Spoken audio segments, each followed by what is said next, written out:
Hola, ¿qué tal? Os habla Lunaticoin y bienvenidos a mi podcast. Cual efecto dominó, los diferentes tipos de actores que componen nuestra sociedad han ido tomando la pastilla naranja e incorporándose a las ideas de Bitcoin. El último tipo de actor en unirse ha sido el de la realeza. En marzo de este año, en el programa serbio de máxima audiencia, Ivanom Ivanovicem, el príncipe Felipe de Serbia y Yugoslavia se destapaba como bitcoiner y además teniéndola muy clara. Preguntado sobre cripto en general, contestó: voy a hablar de Bitcoin, no de cripto. Bitcoin es libertad y eso es algo que quiero para todo el mundo. Algunos aprenderán lentamente porque quieren proteger al sistema que les beneficia, pero no se dan cuenta que su sistema no es ventajoso para todo el mundo. Necesitamos quitarle el dinero a los estados. Necesitamos tener de nuevo un buen dinero que no esté sujeto a la inflación. La inflación es un impuesto. En el pod de hoy me siento a charlar con el príncipe Felipe sobre los problemas del fiat, por qué la monarquía se llevaría bien con Bitcoin, ciudadelas, soberanía individual y ciudades libres. Te cuento más en un segundo, pero antes, un momento para mis sponsors.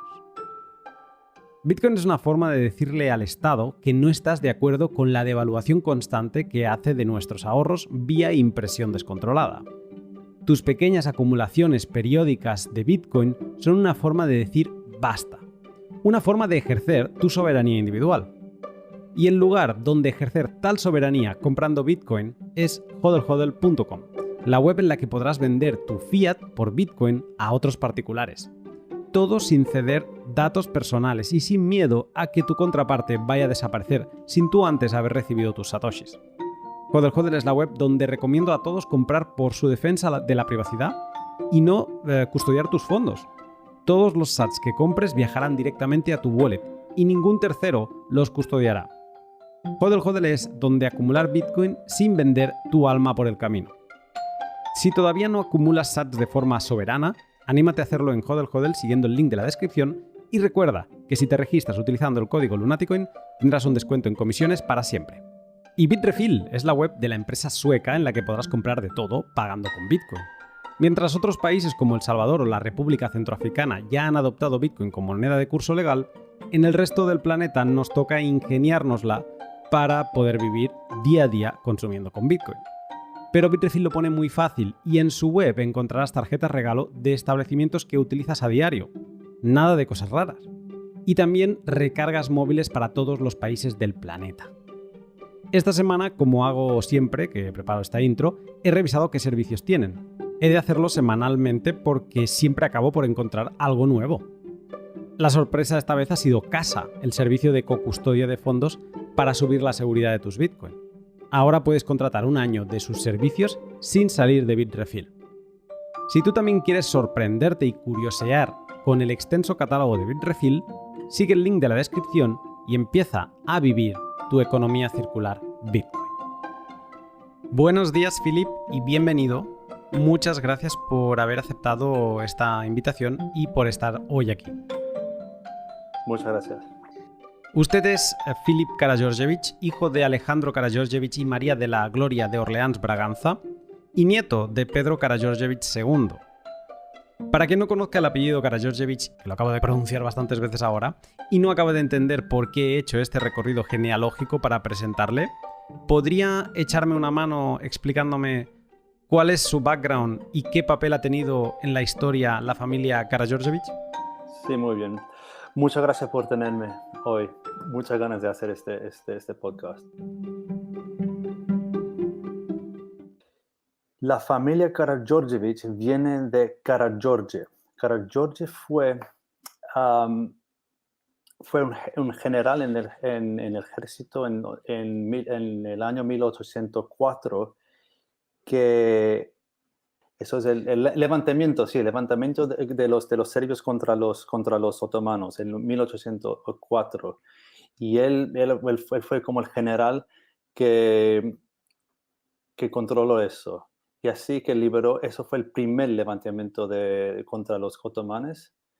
Y desde ahí, Karađorđe, su hijo, fue como el primer monarca serbio, que su hijo Alejandro Karađorđević fue el primer príncipe, no fue rey porque era un principality, no sé cómo decirlo en español, como en Liechtenstein. Sabe que no hay rey, Vale. hay príncipes, Como, sí, sí, como era un principado. principado, sí.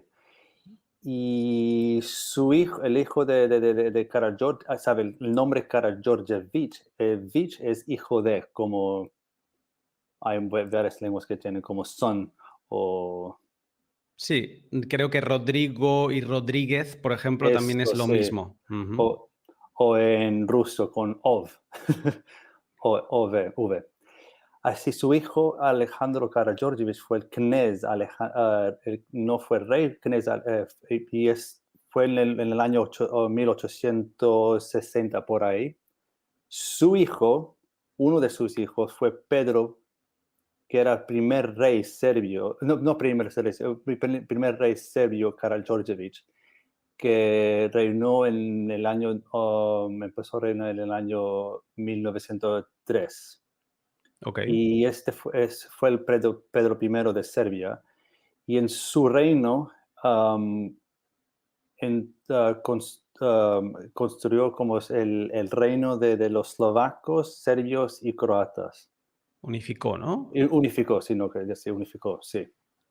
Y eso fue en los años, bueno, más o menos antes después, por la Primera Guerra Mundial, por ahí. Su hijo, segundo hijo, Alejandro, porque su primer hijo, George, renunció a su título para dar a su hermano Alejandro. Y Alejandro fue el rey Alejandro I de Yugoslavia, que es mi bisabuelo. Ujú. Y bueno, trágicamente que Alejandro fue asesinado en Marseille, Francia, en 1934. Y así que mi abuelo Pedro II era demasiado joven para ser rey. Tenía solo 13 años en 1934. Así que su tío, bueno, el primo hermano de Alejandro I, fue como el rey regente durante unos años, pero eso fue antes de la guerra, bueno, hasta la guerra mundial segunda. Así que cuando mi abuelo tenía 18 años, en 1942, 2 era rey, pero las cosas eran muy complicadas. Y en 1943, 44 se tuvo que irse de Yugoslavia y se mudó a Londres. Cuando mi padre, Alejandro, se nació en Londres. Y bueno, a ese punto, en 1947, la monarquía se fue abolido. Sí, sí. Se Sí, abolió por los... por socialistas comunistas, sí, Tito, sí. Y bueno, mi padre en el 80, con mi madre, que tú lo dijiste, la princesa María de Orleans Braganza, nació mi hermano mayor, Pedro, y en los 82 en Washington, en América, hay yo y mi mellizo Alejandro. Efectivamente, he evitado añadir ningún título real para dejar un poco de misterio, aunque la gente que haya visto la portada del podcast pues ya lo sabía, ¿no? Debo hacer aquí una primera pregunta. Philip, ¿le puedo tutear? Sí, es más fácil. Te lo agradezco. A mí me lo encuentro más cómodo también. Yo también, porque si no me iba a costar ir cambiando y seguramente me iba a equivocar en alguna. Gracias por ello. Philip, hoy estamos hablando porque este pasado marzo sorprendiste un poco a todo el mundo bitcoiner, que sé que eres usuario de Twitter y por lo tanto entiendes cómo funciona esta comunidad inglesa, española, en general todos nos movemos más o menos igual, pues sorprendiste un poco porque se publicó un vídeo, un extracto de una entrevista que te hicieron en el programa de máxima audiencia ahí en Serbia, en el que te declarabas como bitcoiner, ¿no? Y además con un discurso, pues que nos sentimos, o sea, que nos dimos cuenta que no era el de alguien que empezaba y que un poco le interesaba. No, era alguien que lo entendía, que lo había reflexionado y me da mucha curiosidad saber cómo ha sido tu camino con eso, cómo caíste por la madriguera de Bitcoin. Bueno, sí, eso es una buena pregunta. Yo me caí en Bitcoin en el año 2017. O sea, sí, que soy como el class del 2017. Un amigo, bueno, uno de mis mejores amigos me introdujo al tema de Bitcoin, de los cryptocurrencies. Así, claro que la primera cosa que me compré era Bitcoin. Pero eran los días de Coinbase cuando tenía también Ethereum, solo Ethereum y Litecoin. Y yo compraba eso también. Um, no sabía, no sabía mucho de lo que era, ¿sabes?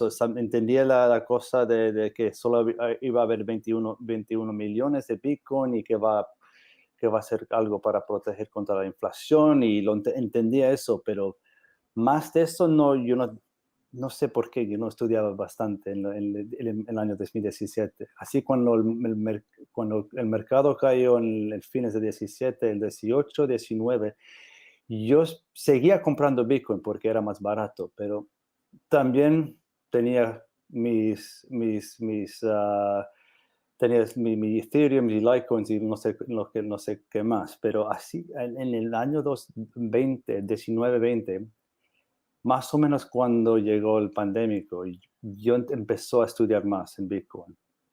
Y de repente, no sé, era como en medio del año 20, de 2020, es cuando tuvo ese como epiphany, no sé cómo se dice en español. Epifanía, sí. Epifanía, sí, que era, no, que estoy haciendo, que Bitcoin arregla todo. Así que no, que en el año 2020 entendía que Bitcoin era muy serio y que yo necesitaba vender todos mis shitcoins y estar solo con Bitcoin. Y desde ahí estudiaba mucho más en Bitcoin. Y con el show de ese en Serbia, nos invitó el Ivan Ivanovich a su show es un show de televisión, quizás el más grande del show, así de late night shows de Serbia, más grande, más visto no por Serbia, la región, por todos la gente de serbios por todo el mundo, que hay casi creo que 1.5, no, 3 millones de serbios por el mundo. Y nos invitó porque cuando yo mudó con mi mujer y hijo, tengo un hijo de 4 años y mi mujer que se llama Danica, mi hijo se llama Stefan, mudamos en el año 2020, en el medio de la pandemia, y mudamos a Serbia. Yo quería que mi hijo tendría la oportunidad que yo que no tuve cuando era un pequeño de vivir en Serbia y aprender la lengua y vivir una vida serbio. Sabe que yo no podía cuando era joven, no podíamos volver a nuestro país. Porque tu vida, además, para quien no lo sepa, ha sido en Estados Unidos, o sea, tú has crecido en Estados Unidos, Estados en Unidos y Sevilla en y Sevilla, en sí, en Inglaterra, Estados ¿no? Creo también. Unidos, sí, hasta los 2 años mis padres se separaron y fui a Sevilla con mis hermanos, con mi madre. Y cuando tuve como 5 años mudamos a Londres, pero siempre volvíamos a Sevilla para estar con mi madre. Fue muy duro eso de separar con mi madre, pero estamos muy cerca todavía, eso es cierto. Y vivía en Londres, estudié en Londres y algunos años que fui a España para estudiar un año, también en Suiza y después yo trabajaba en Londres también un año en Chipre y volví a Londres a trabajar más, pero cuando entró el pandémico y podía trabajar online, tuve la oportunidad de decir, vale, mudamos a Belgrado. Y mi esposa es serbia, así que, bueno, es natural que vivimos en Serbia. Yo soy un príncipe serbio y quería hacerme una vida aquí, pues siempre que lo quería hacerlo, pero no sabía cómo y cuándo. Y el show eso nos invitó el Ivan Ivanovich y porque estamos aquí haciendo mucho trabajo con el PR de nuestra familia, haciendo muchas cosas. Y el Ivan Ivanovich nos gustó lo que estaba haciendo yo. Me estaba siguiendo en Twitter y nos invitó a su show. Y fue un placer hacerlo. Y antes del show estábamos hablando de cosas como una reunión de conocer uno a otro. Y le dije que yo estoy con el Bitcoin. Así que en el show me preguntó, ¿podemos hablar de cripto? Y yo, bueno, ahí lo sabes. En el show es muy bueno porque te dicen, bueno, tal, oye, pues a ver, te voy a preguntar de criptomonedas, ¿no? Y le dices, bueno, de criptomonedas no, yo te voy a hablar de Bitcoin, ¿no? Que Eso ahí sí. es donde todos los bitcoiners abren las orejas y dicen, hey, vamos a escuchar al príncipe Felipe porque parece que se tiene la lección aprendida. Philip, ¿a qué te dedicas en concreto? Yo estoy en el mundo financiero. Trabajo en una compañía de gestiones de activos y mi equipo son, bueno, son las acciones cuantitativas.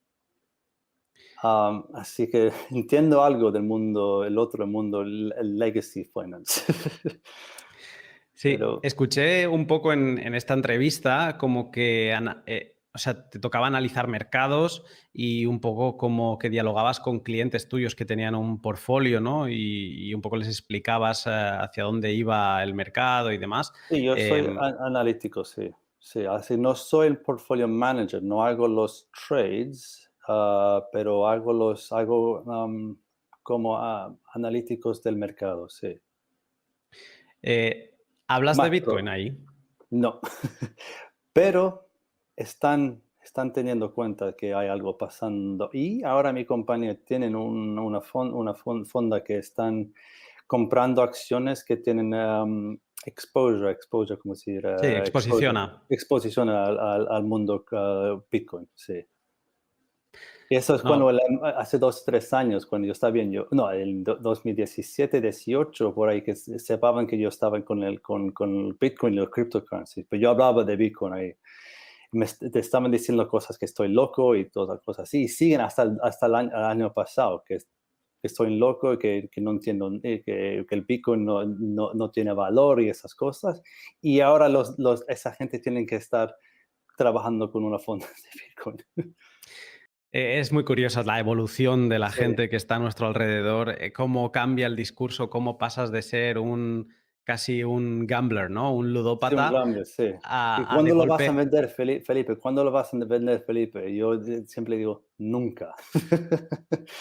Te preguntaba esto de lo del asset manager o al menos por la parte de analista, si tuvieras que, cuando te pidan, porque esto te lo van a pedir tarde o temprano, que escribas algo sobre Bitcoin, si has pensado cómo se lo vas a presentar a estos clientes que quizá no son Bitcoiners seguramente y no tienen como esta, o sea, no entienden realmente lo que implica Bitcoin. ¿Se lo vas a explicar como un asset de riesgo, como dinero? ¿Como una herramienta de libertad? ¿Cómo lo has Eso es pensado una esto? muy, muy buena pregunta, eso sí.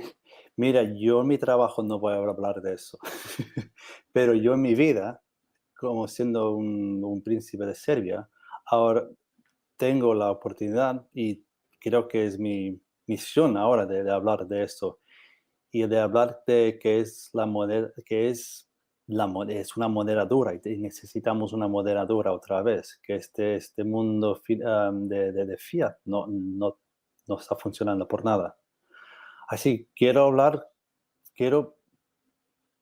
promocionarlo a los sitios que puedo. Tengo un voz bastante largo por ser un príncipe, así que quiero usarlo por lo bueno y educar a Sí, la gente, porque hemos, en los últimos 100 años, desde el principio del proyecto de los bancos centrales, hemos olvidado de lo que es dinero duro, de lo que es dinero, de lo que debe ser dinero. con Seifa Dinamus decías esto mismo, ¿no? Que estabas muy contento de esta entrevista con Ivan Ivanovic porque te había dado todavía más altavoz en este campo de Bitcoiner y Ujú. decías que querías utilizarlo para educar al mundo sobre los problemas monetarios en los que vivimos por culpa del sistema fiat. ¿Cuáles son los primeros problemas que te vienen a la cabeza? Bueno, estamos bien en una burbuja de deuda incontrolable ahora. A mí, la economía basada en el crédito es insostenible. no sé cómo podemos seguir pidiendo, prestando en el futuro. Eso mm, no funciona. Am, no sé, este mundo constantemente producimos cosas que no necesitamos para mantener esta farsa de crecimiento. Es una broma, no sé. Bueno, al final la economía keynesiana o monetaria no funciona. Y como el PIB o el GDP, creo que es el GDP, uno de sus principales indicadores, combinado con la economía keynesiana y monetaria, podría ser el concepto más destructivo que en lo que vivimos. Ese farsa de siempre estar creciendo, creciendo, creciendo. No funciona.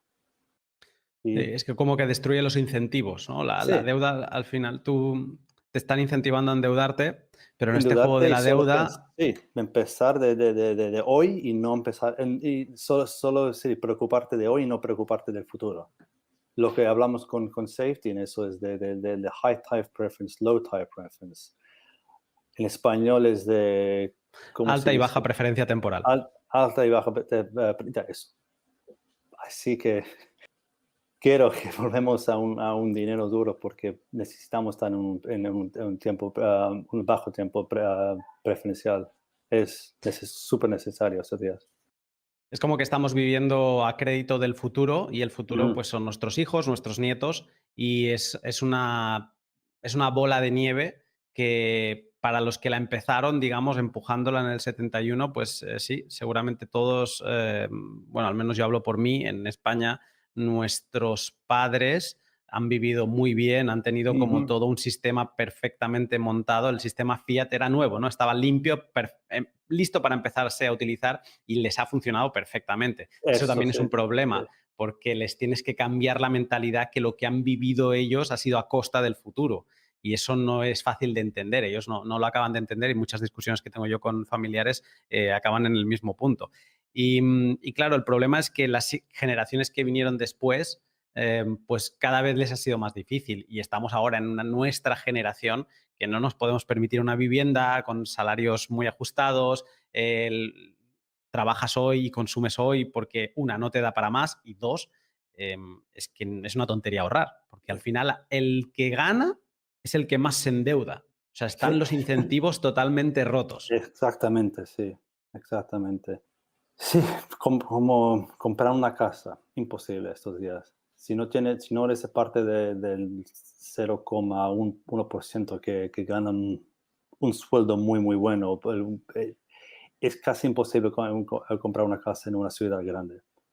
Y todos trabajos buenos, bueno, que no ganan tanto estando en ciudades grandes. Así que esa concentración no es insostenible. Por eso Bitcoin ayuda a la descentralización también de las ciudades, ayuda a la gente y pueden irse a otros sitios y vivir tranquilamente, no estar siempre concentrado en ciudades. Eso ha sonado muy a tu experiencia personal en seguramente la calidad de vida que has ganado estando en Serbia y abandonando el Sí, frenesí de Londres. Londres. Bueno, Londres yo pagaba un alquiler increíble, porque el alquiler con los gastos de vida fueron dos tercios de lo que ganaba. Yo ganaba un sueldo bastante bueno, no muy, muy bueno, pero bastante bueno. Y no vivía en un sitio muy, muy caro, además, un sitio medio caro. Sabe que no un Knightsbridge, pero yo vivía cerca de Primrose Hill, Switch Cottage, pero es increíble. Y cuando mudamos a Serbia, por tanto, está subiendo más el alquiler en Londres, porque la estimulación de la economía, tú sabes, todo ese dinero se va directamente al mercado, a los real assets, ¿cómo se Sí, dice los real activos assets? reales. Los Ujú, activos reales, sí. ujú. Y eso suben los precios de las casas y de la vivienda y alquileres. Sabe que echan más fuego al fuego. Para quien te esté escuchando y a lo mejor se le esté escapando algo, porque no sé, al menos en España, que tenemos monarquía y estamos hablando aquí con alguien de la realeza y no sé, a lo mejor esto de trabajar, decir que trabajas, te lo he escuchado decir, trabajas 10 horas al día, no vives en ningún palacio, vives en No. tu propio apartamento, o sea, que eres este tipo de príncipe, o sea, no que la gente no se vaya a imaginar que, bueno, si ya desde el palacio es muy fácil hablar. No, no, aquí estamos hablando con one of us. Sí, bueno, uno de los plebs, el príncipe plebs. No, sí, vivimos en un piso aquí en el centro de Belgrado, o sea, en un barrio bastante bueno, en Vračar, que lo encontramos. Mi esposa, Dana, ya ha vivido aquí, nació aquí, y sus padres viven aquí, bueno, viven en París y Belgrado. ¿Sabe? Por ahí es cómodo, estamos aquí y nuestro hijo se va una guardería, el mismo guardería que se fue mi mujer también. Qué bueno. Y lo encontramos, sí, lo estamos viviendo muy genial. Aquí se sabe que yo trabajo mucho, porque yo mantengo mi familia y todas mis actividades reales y cosas así, yo pago para todo eso. Así que tenemos palacios aquí. Mi padre vive en el palacio aquí con mi madrastra, pero no queremos vivir ahí. Bueno, hay problemas familiares con la madrastra, tú sabes. Y mejor que vivimos aquí con la gente. Ahora lo reflexionaba el otro día porque hace un tiempo, no sé si era, este será el número 150 y algo, ¿no? Y en el podcast 60, Ujú. más o menos hablaba con Lander, que le mando un saludo, sobre cuando Michael Saylor empezó a comprar Bitcoin como un loco, ¿no? Y la noticia en ese momento era, ostras, tenemos la primera gran empresa del Nasdaq que se ha vuelto loca y digamos que los niveles de adopción los estamos empujando. En aquel momento decíamos, ¿cuándo será el primer país que adopte Bitcoin como moneda, ¿no? Ujú. Luego aparecía El Salvador. Y es como que vamos acumulando gente, diferentes tipos de perfiles a Bitcoin. Contigo incorporamos la realeza, ¿no? Y creo que es muy interesante escuchar tu opinión, tu posición sobre la relación entre Bitcoin y monarquía, porque también de lo que te he escuchado y relacionándolo con el tema de la alta y la baja preferencia temporal, Eso sí, lo que voy a decir, sí. ¿tú crees que la monarquía es como un buen modelo de futuro para Bitcoin? Sí, completamente. Es como dices, la preferencia temporal alta contra baja. Las monarquías son naturalmente de baja preferencia temporal. Y bueno, las monarquías son un juego muy largo. Las repúblicas, por ejemplo, tienen mandatos breves en poder. Entonces, cuando está en el poder, naturalmente hará lo que pueda para asegurar su posición y a los de sus allegados, y a expensas de la población en general. Bueno, las monarquías quieren asegurar su posición durante años, siglos, milenios. Así que, por lo tanto, lo conviene dejar a la población en general con más que suficiente, y por lo tanto dejar también riqueza a sus descendientes. Así la población no se rebelará. Um, ¿Y qué más? Bueno, eso lo estoy explicando como más monarquía absoluto, pero también trabaja con las monarquías constitucionales, que lo tenemos en España, en Inglaterra, en Holanda, Noruega, Sueca y Japón. Y esos países, Bélgica también, esos países tienen una cosa en común, y eso es estabilidad, stables, Estabilidad. estabilidad, sí. Bueno, tienen cosas, problemitas con España, con País Vasco, Inglaterra, tú sabes, con el Brexit, cosas así, pero eso pienso que es una buena problema. Que en general esos países están muy seguros, y son muy ricos además, porque yo pienso que el modelo república con tiempo no funciona, y con tiempo hay más divisiones. Bueno, es cuestión de la democracia y cómo no funciona bien en una república. La democracia tiene muchos fallos, no es el sistema perfecto, pero ayuda cuando hay un point of check, la monarquía actúa como un check al Mm. sistema. Mejor Ujú. todavía cuando es absoluto, pero siendo realístico que yo estoy por las monarquías constitucionales, sí. Sí, esto es un poco, y lo debes entender, ¿no? Lo que voy a decir ahora, Sí, es un poco unpopular opinion preferir una monarquía, por ejemplo, a una república, ¿no? Bueno, esto es como todo, es como que Bitcoin gasta demasiada energía, hay como ciertas tesis, que esas son las exactamente, sí, públicamente aceptadas. unpopular opinion, sí. Sí, exacto, ¿no? Pero yo siempre he pensado, quizá yo soy muy pragmático y siempre he pensado que a España le ha convenido, le ha funcionado bien la monarquía. Más allá de escándalos y demás, que sabemos que es a eso a lo que quiere, de lo que quiere hablar la opinión pública. Pero siempre lo he pensado en tema de relaciones internacionales, que no es lo mismo cuando hay un conflicto, por ejemplo, con Marruecos, que hemos tenido varios. eh, de algunos pescadores, de algo, lo que Ujú, sea, ¿no? No es lo mismo que levante el teléfono un presidente de la República que hace un año o 2 años que está al cargo y que a lo mejor pues no ha establecido buenas relaciones todavía con Marruecos porque tiene que establecer relaciones con todos los claro, países del mundo, aunque haya embajadas y ya sé que eso es su trabajo, pero él es como la cabeza de la República, que si, por ejemplo, pues Juan Carlos o Felipe levanta el teléfono y llama a alguien que lleva conociendo toda su vida, ¿no? Entonces, siempre he pensado que de forma pragmática, en este tipo de relaciones, o sea, que estamos separándole la parte ejecutiva, ¿no? Y la parte de la creación eso de la sí, ley la sí, tenemos eso sí, sí. totalmente apartada. Pero la parte de relaciones internacionales, eh, es que creo que es mucho mejor un cargo vitalicio de este estilo, ¿no? Podemos Porque entrar a sí, debatir. los monarcos no quieren entrar en guerra. Eso es cuestión de estar en la estabilización. Los republicanos a veces tienen proyectos con, bueno, parte de sus mandatos breves de hacer cosas estúpidas, como entrar en proyectos de guerra para, para ganar dinero o para hacer, no sé, porque saben que no van a estar ahí para mucho, para 5 años o otros 10 años máximo. Así los monarcos no quieren entrar en guerra, así que quieren eso, ese relación diplomático con sus vecinos y con el mundo entero.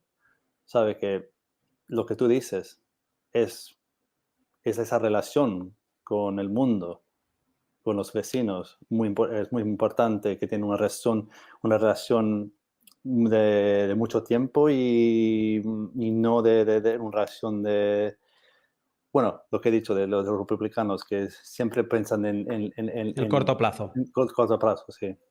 Este año ha habido un libro que se ha publicado en español. O sea, estoy orgulloso de que se haya escrito primero en español y luego ahora se está traduciendo. Bueno, se ha traducido ya al inglés, te lo haré Sí, llegar. Y que se llama La filosofía de Bitcoin, escrita por Álvaro de María. Y es un libro muy cortito, son 90 páginas y a veces hay capítulos que tienen 3 líneas, pero está muy bien porque explica el por qué Bitcoin, ¿no? Y desde un encaje que yo creo que en el habla inglesa no se ha tratado. Entonces, está bastante, o sea, le falta por descubrir al mundo inglés este talento, pero en español ha destruido, o sea, ha arrasado, ha sido un éxito total. Y en este libro me encanta cómo Álvaro hace pues una transición, explica la creación del Estado, ¿no? Una de las conclusiones del libro es la caída del Estado, que quizá el Estado no se ha dado cuenta, pero el Estado, sus fundamentos o sus principales pilares, ujú, Bitcoin los pone en cuestión. Bitcoin y el ciberespacio, ¿vale? Internet. Entonces, es muy interesante cómo explica la transición en cómo antes, ¿no? Y esto viene desde Roma, la autoridad y la potestad estaba separado. Eran cosas que no estaban en la misma persona, ¿no? Por ejemplo, creo que esto lo hablábamos en el podcast que grabé con él, en la época de los reyes católicos de España, cuando hacen la descubierta de América, sí, no son ellos los que hacen la división territorial del nuevo continente, sino que es el Papa de Roma, que era la autoridad, ¿no? sí, Ellos eran la potestad y hacían la figura de los reyes, era como un ministro del interior, los que aportan seguridad a los valores que tiene esa sociedad de española del 1500, ¿no? Y es muy interesante, eso en Roma también funcionaba, y es muy interesante, tú que tratas con Londres y también en Estados Unidos, cómo los americanos y los ingleses también han heredado un poco este sistema, sobre todo los ingleses que no tienen constitución, o al menos no tan fuerte como la nuestra, la española. Ellos tienen el common law, ¿no? Y Ujú. todo lo apoyan en jurisprudencia. Es para decidir si algo es correcto o incorrecto, es como que tienen que revisar las antiguas sentencias y un poco apoyarse en la tradición, ¿no? Es como que, claro que en Inglaterra ahora se crea ley, pero lo normal antes no era, la ley no se creaba, no existía ese poder divino de crear ley, sino que eso primero era Dios, ¿no? Y luego Ujú. es cuando vienen los monarcas absolutos, que son los que unifican la autoridad y la potestad, ¿no? Y es como, no, ahora yo hago la ley, yo soy un Dios en la tierra, yo hago la ley y también soy el que doy la seguridad. Y luego como de la monarquía, los reyes se los echa, pero se quedan con esa invención, que es ese aparato del Estado, ese es el nacimiento del Estado, ¿no? Y entonces, eh, ¿por qué he hecho todo este camino? Porque, y tú también lo has como medio apuntado, monarquías hay de muchos tipos. Monarquías hay, Ujú. pues, la que teníamos antes de la absoluta, que a mí me parece bastante interesante porque era como o sea, estaba muy limitada a las funciones. La absoluta, que sabemos a lo que lleva, ¿no? A este poder sin freno que nadie puede detener.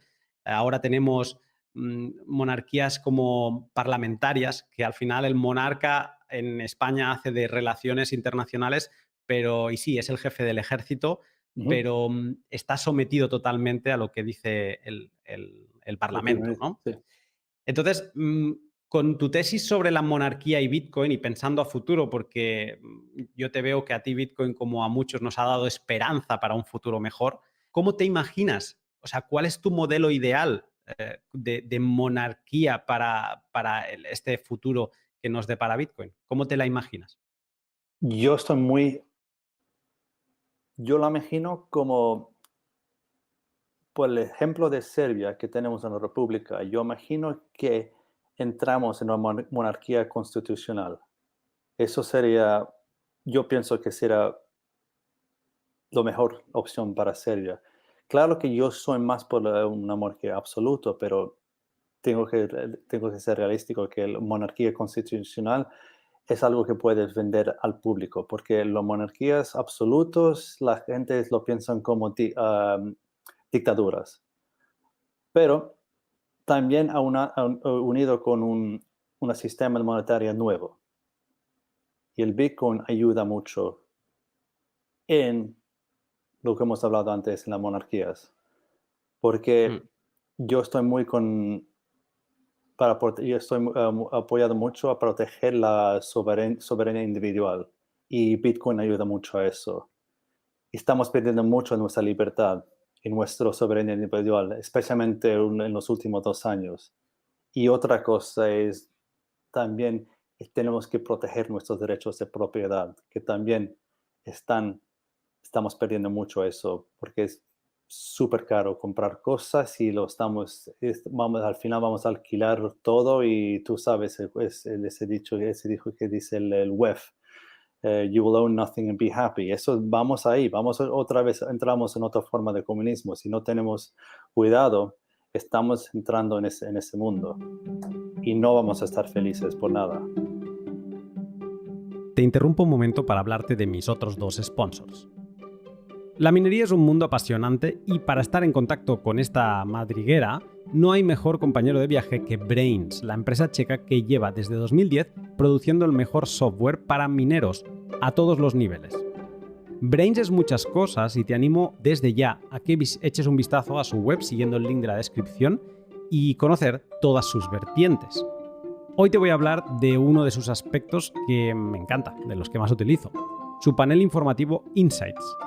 Si quieres visitarlo, lo tienes facilísimo. Has de escribir, puedes seguir el link de la descripción y buscar Insights, pero también puedes escribir brr.info. Sí, no se me ha roto el micro. Es una broma bitcoiner que es el BRRR, 3 Rs, ¿vale? Que es como el sonido de la impresión del fiat, ¿no? Brr. Pues brr.info y entrarás directamente a Insights. y ahí tendrás un panel que es como una especie de termómetro en tiempo real de lo que pasa en el mundo de la minería. Este pasado jueves, por ejemplo, el ajuste de dificultad para los próximos 2016 bloques fue de un menos 4,33%, el más grande desde julio de 2021. Dato importante que sigue a las 9 semanas de corrección en el precio de Bitcoin que estamos viviendo, que acabamos de vivir. Es un dato bastante significativo. Y también, como último dato que quiero rescatar aquí, es el del cuánto te paga cada terahash que estés aportando a la red. Ahora mismo 423 sats al día, o 0,13 centavos de dólar por terahash. Si tienes un S19 Pro de 110, estos serían 46.530 sats al día, costes eléctricos aparte. Si como yo quieres estar enterado de todos estos cálculos, Brains con 2 i latinas es tu compañero de viaje. Y Lend de Hodl Hodl, la web en la que podrás prestar y también tomar préstamos de otros particulares sin intermediarios. De esta manera te beneficiarás de la privacidad de hacerlo así, de la seguridad de hacerlo en Lend de Hodl Hodl, nadie se va a ir con dinero que no le toca, y de ser tú el que gana el interés si lo que estás haciendo es prestar stablecoins. Personalmente, y para nada lo que voy a decir ahora es consejo financiero, he aprovechado este momento de pánico en los mercados para pedir un préstamo colateralizado con Bitcoin para comprar más Bitcoin. Esta práctica financiera no debe tomarse a la ligera porque tiene sus riesgos, pero es una herramienta que se habilita de forma nativa y soberana en Bitcoin gracias al Lend de Hodl Hodl, y por eso creo que es una web a tener en cuenta. Si te interesan las finanzas Bitcoin como a mí, no le des muchas vueltas y échale un vistazo al Lend de Hodl Hodl siguiendo el link de la descripción. Es interesante, yo a nivel personal, o sea, no creo que el camino sea una monarquía absoluta, porque puedes tener suerte y tener un buen monarca. El problema es qué pasa si te toca uno que no lo es, ¿no? Entonces, ahí es donde yo creo que puede haber fricciones. Seguramente el modelo futuro no lo sabemos todavía.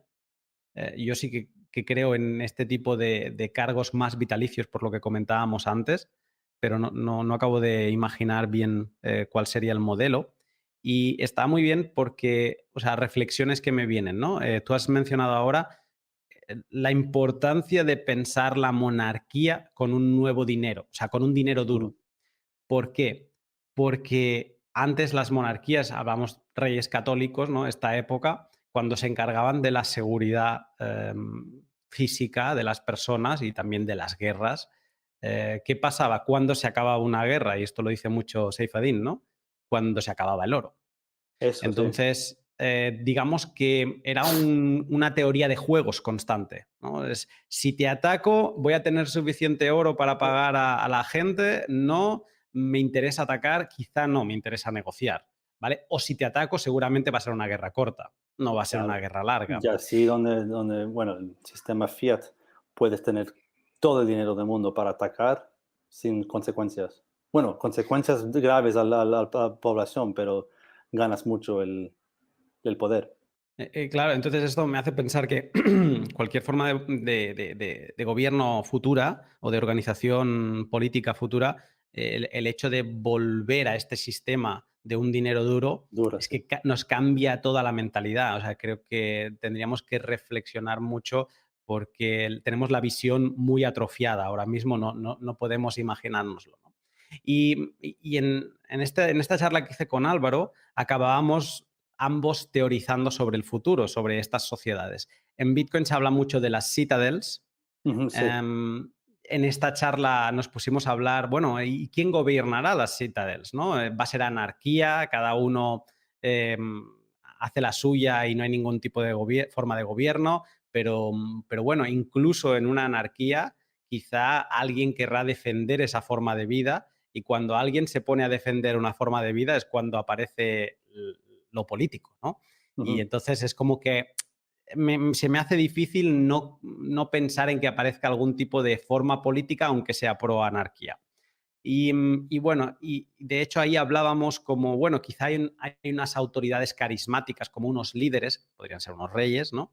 Que son los que acaban gestionando estas citadels y que lo que tienen que hacer, poner skin in the game, y es poner en un multifirma, en un multisig, pues su patrimonio y digamos que su buen hacer está a expensas de perder su patrimonio. Esto es algo que no tenemos ahora en las democracias, que Eso no viene tenemos. cada 4 años un político, hace y deshace, primero promete y no cumple y no pasa nada, y luego hace y deshace y tampoco pasa nada. Entonces, esta introducción es un poco rara, lo sé, pero era una introducción para hablar de estas citadels y de estos modelos. ¿Qué te parece? ¿Has reflexionado sobre ellos? No mucho, pero he leído bastante, bastante y por Twitter también. Es interesante porque va con mi filosofía del localismo, ¿sabes? El localismo, Sí, locality. sí, sí. Y yo estoy muy por economías más sostenibles locales, ¿sabe? Que yo estoy muy antiglobalista y casi con ciudadalas Ujú. va muy bien en ese sistema, ¿no? No sé mucho de eso, cómo se controla un citadel, lo que dices, en un sistema anárquico, pero yo no estoy contra anárquico también, porque el sistema anárquico va muy bien con una monarquía, también va muy bien con una monarquía absoluta, ¿sabe? La gente, eso es el capitalismo puro, ¿sabe? La gente tiene que luchar para sus propias vidas, ¿sabe? Que no, no tienen el gobierno para proteger a la gente como Subsidiarlos con subsidiarlos, dinero. sí, con dinero, sí, que yo pienso que hay mucha gente que no entienden que con tiempo eso es peligroso. Y así que los ciudadelas, estos son muy interesantes, pero necesito explorar más en la tema. A mí me gusta por la parte que me recuerda a las ciudades libres, ¿no? Como Florencia, Venecia, Sí, que ahí no había un estado, eran ciudades, ¿no? Era lo más atómico, la unidad más pequeña eran ciudades productivas que se relacionaban con otras ciudades, pues a través del comercio y a través de un dinero duro. Cada ujú, una podía acuñar su moneda, pero al final lo importante era cuántos gramos de oro tiene tu moneda. Y, eso sí es no verdad. había una fricción grande entre estas divisas porque al final era oro. Eso, Sí, bueno, cuando eso fue durante el Renacimiento, así que el nuevo Renacimiento va a ser más o menos igual, pero esta vez con un dinero más duro todavía. Y eso es el Bitcoin, no sé, que naturalmente se va, pienso lo que estoy pensando ahora, después de decir lo de Florencia y esas ciudades, que naturalmente a esa dirección. Si el proyecto de Bitcoin se adopta más. No sé, es una cosa que estoy pensando en alto. lo que aquí me lleva ya hacia la última pregunta seguramente es, el problema es, o sea, sabemos dónde estamos, sabemos los problemas del fiat, sabemos qué sociedades futuras nos podrían convencer y digamos que podríamos estar de acuerdo con ellas. El lo que nos queda el misterio es la línea que conecta las dos, ¿no? Es cómo Sí, transicionamos de un modelo de Estado que cada vez quiere más poder, y uno de esos poderes es la soberanía monetaria, eso, y que hemos visto, El Salvador adoptar Bitcoin, ¿por qué? Porque no tenía soberanía monetaria, pero luego tenemos países, o sea, los grandes, Estados Unidos, China, las potencias comerciales, económicas, tienen su soberanía monetaria. ¿Cómo te imaginas que podamos transicionar de ese poder que no quieren dejar ir a realmente recuperar un dinero de todos? O sea, ¿cuál crees que ha de ser o sea, qué puede ser el detonante para esta transición? Porque a mí me parece complicado de imaginar. es súper complicado, pero yo pienso que es importante no vender Bitcoin como una amenaza y decir que Bitcoin puede ayudar a la moderna corriente del Estado con el dólar, la libra, no sé, euro, dinar aquí en Serbia. Y desde ahí entra el Bitcoin y pueden usar la infraestructura de Bitcoin, ¿cómo se dice? Sí, de Sí, sí, Bitcoin, infraestructura. Ujú. infraestructura de Bitcoin, como los Bitcoin Rails. Y poco a poco entra el Bitcoin así, no como lo que he dicho, no como amenaza. Y eso es lo que ha hecho más o menos El Salvador, porque tienen todavía la moneda corriente es Bitcoin o dólar. Y es tú puedes seleccionar si quieres guardar el Bitcoin o dólar. Así que si otros países introducen algo parecido, que no es una amenaza al Estado, es así, pero adoptando Bitcoin como una opción, desde ahí va a venir el hyper-Bitcoinization, yo pienso. Una especie de caballo de Troya. Eso, exactamente, sí, es lo que es. Vamos a no decirlo mucho esto, porque nos interesa que no lo vean realmente como una amenaza y esto del caballo de Troya lo dejamos así en el final del Bueno, podcast y a lo amenaza mejor... al final no es amenaza al 99% de la población, es amenaza al 1%. Eso es el problema. Y ese 1% va a estar protegiendo mucho el sistema que les conviene muy, muy bien. Pero ese 1% tiene mucho poder. Pero yo pienso que si el 99%, si educamos a ese 99%, va a ser muy difícil que Bitcoin no sea adoptado. Muy, muy difícil, porque ese 99% tiene el poder real. El 1% es un poder que es falso, que es hecho con el farso del fiat standard.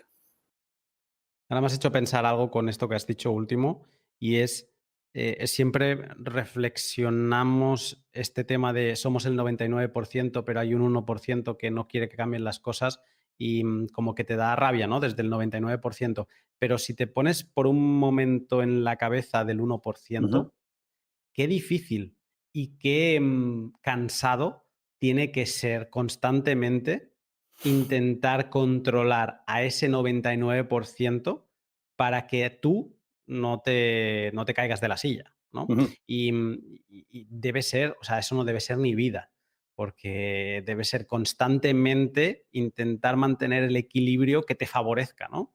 Entonces deben tener miedo y su vida debe ser aunque lo deban adoptar y no lo deban pensar como miedo, pero debe ser un día a día apoyado en el miedo.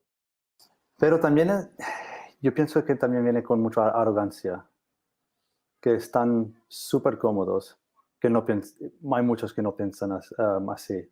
Hay unos que sí piensan así y están haciendo cosas inteligentes como haciendo un riesgo contra el Bitcoin ganando y, por ejemplo, van a poner si lo ven un por ciento un por ciento de probabilidad que Bitcoin gana, van a poner un por ciento de su riqueza en Bitcoin. Y cada vez que sube el riesgo, sube su posición en Bitcoin. Y eso es muy bueno para Bitcoin. Pero yo pienso que muchos del 1% de la gente con la riqueza en estos días son tan ¿Arrogantes? tan arrogantes que, no sé, Ujú. están muy cómodos, sí, y no piensan mucho en eso, sí. Filip, tú como príncipe de Serbia y Yugoslavia, como Filip Karađorđević, ¿cuáles van a ser tus próximos pasos para colaborar en este fin de la farsa del modelo Fiat? Bueno, yo espero que dentro de poco no tengo mi trabajo en el mundo Fiat y tengo un trabajo en el mundo Bitcoin. Estoy hablando con varias gente, con algunos con una posición en el mundo Bitcoin. Para mí sería mi sueño. Y con mi posición aquí como príncipe y con el voz que tengo, voy a educar al público la necesidad de dinero duro y también, no sé, esto de educar al público, sí. Y pero hacerlo, como he dicho antes, no con...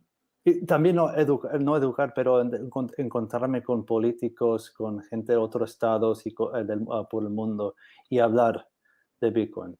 Y al principio me van a decir como que soy un loco, que soy alguien que uno de esos Bitcoiners, uno de esos gamblers así, pero con tiempo pienso que nuestro